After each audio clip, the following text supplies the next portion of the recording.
Donc le démonstrateur VDCOM est un démonstrateur dit bimode. Bimode pourquoi? Tout simplement parce qu'il autorise deux modes de conduite. Le mode de conduite manuel, donc le mode de conduite classique, et la délégation de conduite dite de niveau 4. Niveau 4 signifie que le conducteur aurait le droit de dormir.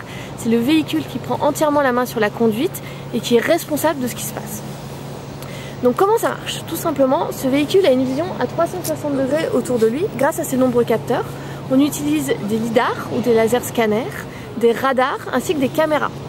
Une fois que le véhicule a été capable de percevoir son environnement, il a besoin de savoir où il se situe. Pour cela, on utilise un GPS centimétrique avec un très haut niveau de précision puisqu'il permet de nous localiser à 3 cm près. Une fois que le véhicule sait où il est et ce qu'il est autour de lui, il est capable de prendre des décisions. Pour cela, on utilise nos nombreux algorithmes qui sont dans nos ordinateurs embarqués dans le coffre de la voiture et qui permettent de choisir la meilleure trajectoire en fonction des situations.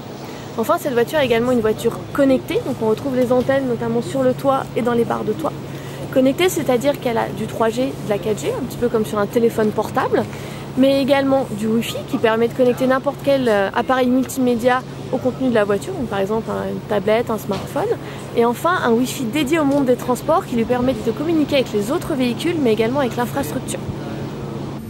Donc là on est en... Donc je ne touche pas le volant, je ne touche pas les pédales.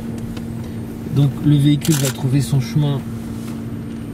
Donc ici on a simulé une situation urbaine, donc entre les plots. Ici on simule un rond-point, donc on va passer le rond-point.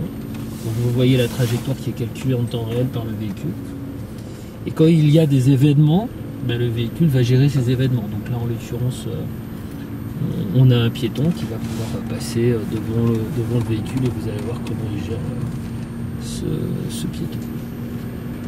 C'est toujours pareil. Donc on voit ici sur l'écran central que le système laser a détecté un obstacle, donc il va freiner, réguler sa vitesse en fonction de la vitesse du piéton, est-ce qu'il reste devant ou pas. Donc là on va avoir une deuxième situation de piéton. Imaginons que quelqu'un voilà, court devant la voiture, donc vous voyez le système l'a détecté. Donc là on freine pas complètement parce qu'il a il n'est pas complètement à l'arrêt, donc on ralentit. Via l'intelligence artificielle, on va le mieux possible anticiper les réactions du piéton.